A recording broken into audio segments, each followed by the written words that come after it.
Hello everyone. Again, welcome to our official YouTube channel of Cosmo Goswami College of Engineering. I am Professor Shigar Thakur from Electrical Engineering Department. My subject is Electrical Circuit Analysis and आज का जो हमारा topic है वो है superposition theorem, right. पहले statement देख लेते हैं कि सुपरपोजिशन थियरम का स्टेटमेंट क्या है।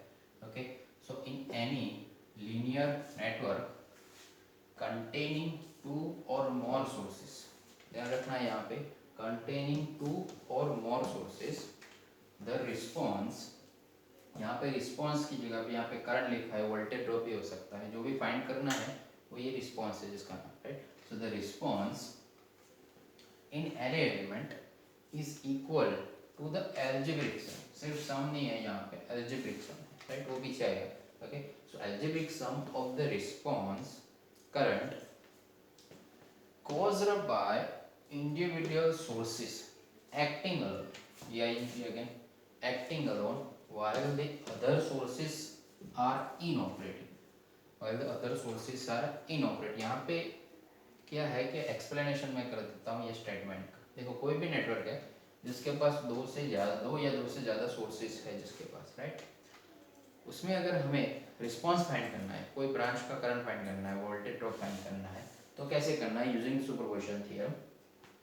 वहाँ पे कोई भी एक सोर्स पकड़ लेना है। यहाँ पे सपोज दो सोर्सेज है, राइट, या फिर तीन सोर्सेज है, राइट। तो चलो मैं दो सोर्सेज ले लेता हूँ, राइट, दो सोर्सेज है। ओके, तो दो सोर्सेज में से पहले कोई भी एक सोर्स को पकड़ लेते हैं, राइट। अगर दो वोल्टेज सोर्स है चलो सिस्टम में, राइट, तो पहले एक वोल्टेज सोर्स को पकड़ो, उसके बाद उसका रिस्पॉन्स चेक करो कि वो पर्टिकुलर ब्रांच में से कितना करंट जा रहा है, राइट। उसके बाद दूसरा सोर्स पकड़ो, वोल्टेज सोर्स, राइट। दूसरा वोल्टेज सोर्स पकड़ने के बाद वहाँ पे देखना है कि वहाँ पे रिस्पॉन्स कितना आ रहा है, एंड देन आफ्टर दोनों का जो भी रिस्पॉन्स, जो भी आंसर आया दोनों में, राइट, उसका एल्जेब्रिक सम करना ही रहा, उसका एल्जेब्रिक सम करना है, तो हमें मिल जाएगा लास्ट जो भी हमारा जो करंट है या फिर वोल्टेज है वो हमें मिल जाएगा हमें, राइट। बट यहाँ पे ध्यान क्या रखना है, अगर एक सोर्स हमारा एक्टिंग है, यहाँ पे हम ले रहे, तो हमें दूसरा सोर्स है वो बंद करना पड़ेगा, उसको रखना पड़ेगा इनऑपरेटिव, राइट। अगर आप ये ले रहे हो, अगर हम ये ले रहे हैं सेकंड वाला, तो इसको हम इनऑपरेटिव करेंगे आगे वाला। अगर तीन है, चलो तीन है, तो तीन में भी ऐसा है, तीन है तो तीन में क्या करेंगे, इसको पहले ऑपरेट कराएंगे, राइट, और इन दोनों को बंद कर देंगे, राइट। तो हमें मिलेगा, सपोज आई है तो हमें पहले आई मिलेगा, I1 मिलेगा, चलो, राइट। उसके बाद इसको ऑपरेट कराएंगे और ये दोनों को बंद रखेंगे, राइट, तो हमें मिलेगा दूसरा I2 मिलेगा हमें वहाँ पे ये पर्टिकुलर सोर्स का। और इसके बाद तीसरा वाला, अगर ये हम ऑपरेट कराएंगे तो ये दोनों बंद रखेंगे, उसके बाद तीनों तीसरा करंट मिल जाएगा। और तीनों का एल्जेब्रिक सम लेना है, एल्जेब्रिक सम यानी कि उसका डायरेक्शन होना चाहिए, राइट। तो स्टेप्स में अगर हम देखेंगे स्टेप्स में क्या था एल्जेब्रिक सम का, राइट। तो यहाँ पे क्या चीज ध्यान रखनी है, एल्जेब्रिक सम वाला acting alone and other are operative, other sources are inoperative, right, other sources are inoperative. तो आप वीडियो को पॉज करके आप स्टेटमेंट एक बार आप लिख सकते हो या फिर याद रख सकते हो, ठीक है। तो हम स्टेप्स देख लेते हैं कि स्टेप्स क्या है, इसको सॉल्व करेंगे, राइट। सॉल्व करने के स्टेप्स कितने हैं हमारे, तो देखो स्टेप्स हम साइड में लिख देते हैं। ओके, तो step number one, step number one, select any one source, select any one source, कोई भी एक सोर्स हम पकड़ लेंगे, राइट। सेकंड स्टेप क्या है कि अदर सोर्सेस है उनको ही ऑपरेटिव करना पड़ेगा, यानी कि अदर सोर्सेस को उसके इंटरनल रेजिस्टेंस के साथ रिप्लेस करवाना है, अदर सोर्सेस को उसके इंटरनल रेजिस्टेंस के साथ रिप्लेस करवाना है, राइट। सपोज यहाँ पे सीधा लिख देता हूँ इंटरनल रेजिस्टेंस यानी कि आइडियल वोल्टेज सोर्स है, राइट, तो उसको हम बना देंगे शॉर्ट सर्किट, राइट। और अगर हमारे पास आइडियल करंट सोर्स है तो उसको बना देंगे हम ओपन सर्किट, राइट। अगर कंट्रोल्ड वोल्टेज सोर्स है यानी कि डिपेंडेबल करंट सोर्स है तो उसका ऑपरेशन में ही लेना है, उसको ऑपरेशन में ही लेना है, बात करेंगे, राइट, उसको ऑपरेशन में ही लेना है। ओके, बट अगर सिस्टम में नेटवर्क में आइडियल वोल्टेज सोर्स है तो हमें शॉर्ट सर्किट बना देना है, एंड आइडियल करंट सोर्स है तो उसको हमें बना देना है ओपन सर्किट में बना देना है, राइट। ओके, स्टेप नंबर 3, हमने ये सिलेक्ट एक सोर्स पकड़ लिया, उसके हिसाब से हमें कैलकुलेट करना है, कैलकुलेट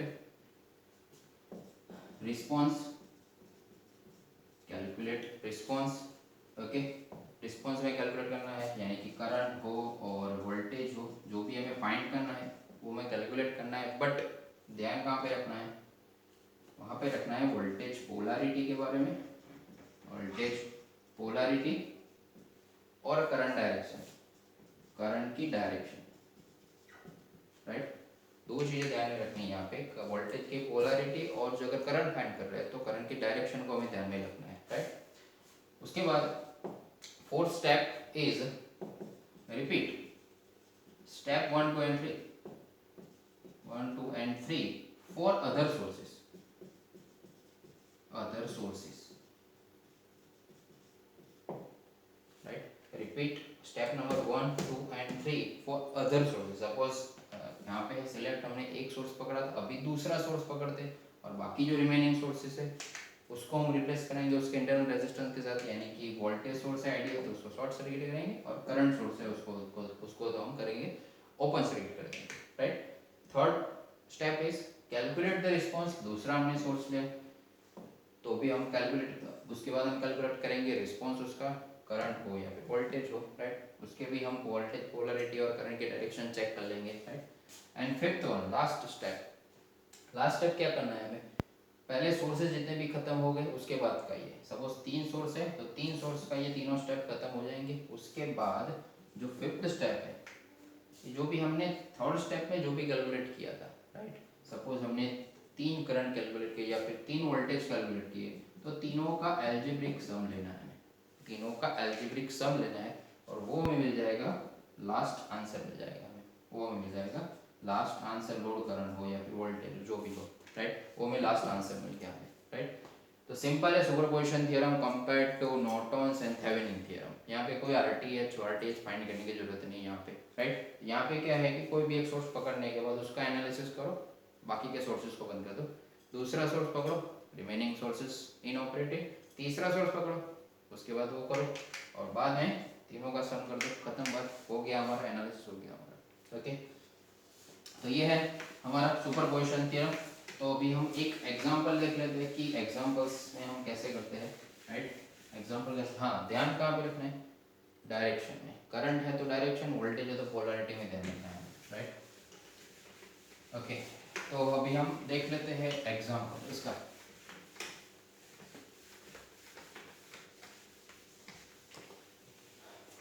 ओके, तो एग्जांपल,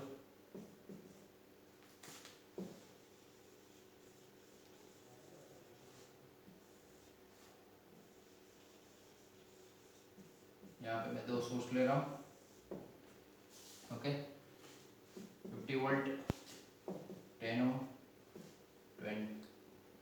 20 ओम एंड 30 ओम, और ये है 20 volt, right. 50 volt, 20 volt, 30 ohm, 10 ohm, 20 ohm. 30 ohm में से करंट कितना जा रहा है वो हमें फाइंड करना है, 30 ओम में से करंट कितना जा रहा है वो हमें फाइंड करना है, ठीक है। ओके, तो स्टेप नंबर 1 क्या था, select any one source, right. तो हम कोई भी एक सोर्स पकड़ लेंगे, राइट, उसके बाद एनालिसिस करते हैं, ओके। चलो, मैंने ये सोर्स पकड़ लिया है 50 वोल्टेज सोर्स, यहाँ पे 2 ही सोर्स है तो 2 ही करंट आएंगे, राइट, 2 ही करंट आएंगे, ओके। तो फर्स्ट 50 वोल्ट मैंने पकड़ा है तो रिमेनिंग सोर्स उसको इनऑपरेटिव करना है, यानी कि सपोज आइडियल वोल्टेज सोर्स है तो उसको कन्वर्ट करना है या फिर रिप्लेस करना है उसके इंटरनल रेजिस्टेंस के साथ, राइट। यहाँ पे आइडियल वोल्टेज सोर्स है तो वोल्टेज सोर्स को हम क्या करेंगे, शॉर्ट सर्किट कर देंगे, राइट, शॉर्ट सर्किट हो गया हमारा, ओके। अभी तो सिंपल सर्किट बन गया हमारे, ओके। तो यहाँ पे कितना करंट जा रहा है वो पहले फाइंड करना पड़ेगा, क्योंकि यहाँ से करंट कितना जा रहा है 30 ओम में से, हमारा एम क्या है 30 ओम में से करंट कितना जा रहा है वो हमें फाइंड करना है, राइट। उसके लिए पहले तो ये करंट देखना पड़ेगा, राइट। उसके बाद ये दोनों ब्रांच है तो यहाँ से मिल जाएगा हमें कि 30 ओम में से कितना जा रहा है, ओके। चलो पहले तो ये करंट फाइंड कर लेते हैं। तो पहले यहाँ से हम देखते हैं ये सकते, तो 30 एंड 20 ओम, ये दोनों पैरेलल है क्योंकि पहले 10 ओम आता है, तो 30 and 20 both are in parallel, right. तो 30 पैरेलल टू 20, ओके। तो इसका आंसर क्या आएगा, 30 पैरेलल टू प्रोडक्ट अपॉन सम, तो 6 डिवाइडेड बाय 50, राइट। तो 12 आया इसका आंसर। और यहाँ पे 12 तो उसके साथ 10 सीरीज में है, तो हमारा जो टोटल रेजिस्टेंस आ गया हमारा 10 प्लस 12 यानी कि 22 ओम आ गया हमारा। क्या आ गया हमारा, R T equivalent resistance in this circuit, right. Now current find करने में, so I is equal to 50 V upon 50 divided by 22, 50 divided by 22, तो answer is 2.27 ampere. I is equal to 2.27 ampere. देखो I कहाँ से जा रहा है, ये 2.27 एम्पियर यहाँ से जा रहा है, राइट, यानी कि यहाँ से जा रहा है 2.27 एम्पियर। उसके बाद ये 20 ओम में से भी जा रहा है और 30 ओम में से जा रहा है, क्यों, क्योंकि दोनों पैरेलल है, ओके। तो हमें कौन सी ब्रांच में से फाइंड करना है, 30 ओम में से, यानी कि हमें IL फाइंड करना है। तो हम ले लेंगे IL डैश ले लेते हैं, राइट, या फिर IL1 ले लेते हैं, IL1, ओके, IL1 ले लेते हैं, IL1, ओके। तो IL1 हम लेते हैं यहाँ से, तो चलो, तो ये करंट डिवीजन रूल लग जाएगा, simple current division rule, okay. तो करंट डिवीजन रूल क्या कहता है, सामने वाला रेजिस्टेंस 20 डिवाइडेड बाय दोनों का sum 20 plus 30 into total current कितना है 2.27 ampere, okay. 2/50 2.27 ampere, right. So इसका आंसर आएगा 0.909 एम्पियर है, ओके, 0.909 एम्पियर। IL1 आ गया हमारा, तो मैं साइड में यहाँ पे लिख देता हूँ IL1 इज 0.909 एम्पियर, फर्स्ट आ गया हमारा, राइट, 50 वोल्ट में से। अभी हम लेते हैं 20 वोल्ट वाला, इसमें मॉडिफिकेशन कर देता हूँ मैं, राइट। हमारे पास था 20 वोल्ट था हमारे पास, ओके। अभी इसको हम ऑपरेट करेंगे, इसको बंद कर देंगे, राइट। बंद करना है तो वोल्टेज सोर्स है तो क्या हो जाएगा, शॉर्ट सर्किट हो जाएगा। अभी फिर से वही पूरा प्रोसेस करते हैं, फिर से वही जो भी प्रोसेस था वही करेंगे हम, ओके। चलो, तो यहाँ से हम देखते हैं, ओके, यहाँ से हम देखते हैं ये साइड है, क्योंकि यहाँ से हमें फाइंड करना है, ये करंट फाइंड करना है हमें, ओके। यहाँ से हम देखते हैं तो पहले 20 होता है, 20 होता है, उसके बाद ये दोनों आते हैं, तो ये अभी ये दोनों पैरेलल हो जाएंगे, right, 30 and 10, so 30 parallel to 10, तो आंसर क्या आ जाएगा, product upon sum, so answer आ गया 7.5, ओके।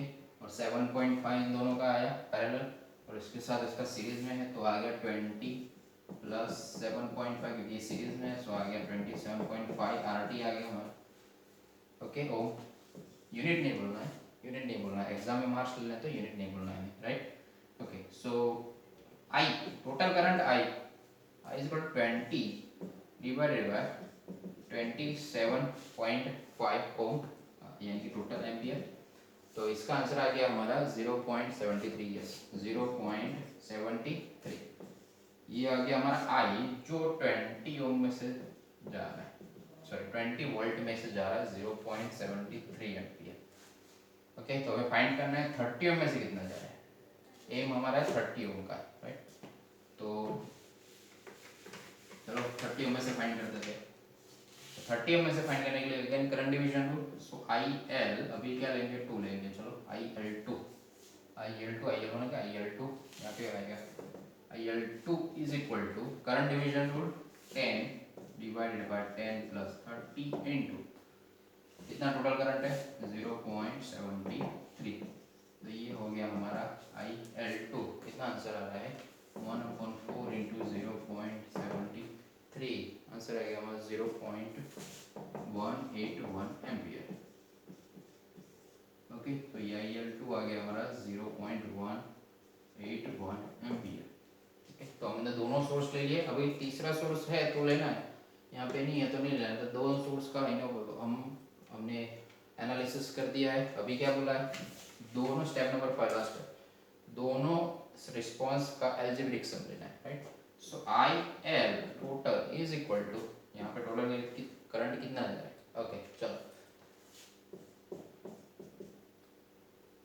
यहाँ पे 50 वोल्ट है, 50 वोल्ट में से करंट गया तो ये डायरेक्शन में गया, ये डायरेक्शन में गया, यानी कि IL1 ये डायरेक्शन में जाएगा। ओके, IL2 भी आया, वो भी सेम डायरेक्शन में आया, तो क्या हो जाएगा, दोनों का सम हो जाएगा, दोनों क्योंकि both are positive, right. So 0.909 plus 0.181, answer क्या आ गया हमारा 1.09 एम्पियर, ये हमारा लास्ट आंसर है। तो यहाँ पे कहाँ पे हमने ध्यान रखना है कि यहाँ पे कि दोनों का डायरेक्शन देखना है, अगर उल्टी डायरेक्शन है तो वो नेगेटिव हो जाएगा, अगर किसी भी एक की उल्टी डायरेक्शन है तो वो नेगेटिव हो जाएगा वो, राइट। तो पहले डायरेक्शन देखनी है सेम, अगर यहाँ पे हमें वोल्टेज फाइंड करना बोला तो वोल्टेज की पोलैरिटी चेक करनी है, पॉजिटिव नेगेटिव है, नेगेटिव पॉजिटिव वो देखना है, उसके बाद ही प्लस माइनस करना। तो यहाँ पे ऐसा है, ऐसा है यहाँ पे एक्चुअली। ओके, तो ये हमें कंसिडर नहीं करते हम इसको। ओके, अगर माइनस होता तो कंसिडर करते हैं, राइट, इसीलिए इसको अलजेब्रिक सम बोलते हैं। सिर्फ सम नहीं लिखा था, अलजेब्रिक सम लिखा था, क्योंकि यहाँ पे डायरेक्शन मैटर करता है, पोलरिटीज मैटर करता है यहाँ पे। ओके, तो ये आंसर आ गया हमारा IL is equal to 1.09 ampere. Okay, अगर 3 सोर्स वाला है, आप प्रैक्टिस करो घर पे, 3 सोर्स वाले कैसे होते हैं, राइट, बुक में देखो 3 सोर्स वाले का कैसे एनालिसिस है। डिपेंडेंट सोर्स है अगर, उसका तो एनालिसिस अलग होगा। डिपेंडेंट सोर्स अगर ये है सिस्टम में, डायमंड वाला, तो डिपेंडेंट सोर्स है तो इसको शॉर्ट या फिर ओपन सर्किट नहीं करना है, शॉर्ट सर्किट या ओपन सर्किट नहीं करना है इसको, अगर डायमंड सोर्स वाला सोर्स है तो, डायमंड वाला, इसको एनालिसिस यानी कि ऑपरेशन में लेना है, राइट। KVL अगर आप लगा रहे हो या फिर KCL लगा रहे हो फाइंड करने के लिए, करंट फाइंड करने के लिए, या फिर रेजिस्टेंस करने, तो आपको ये ऑपरेशन में ही, लूप में ही ले लेना है ये सोर्स को। ओके, राइट, तो ये था हमारा superposition. Thank you for watching my video. Like it, share it and subscribe it. Thank you very much.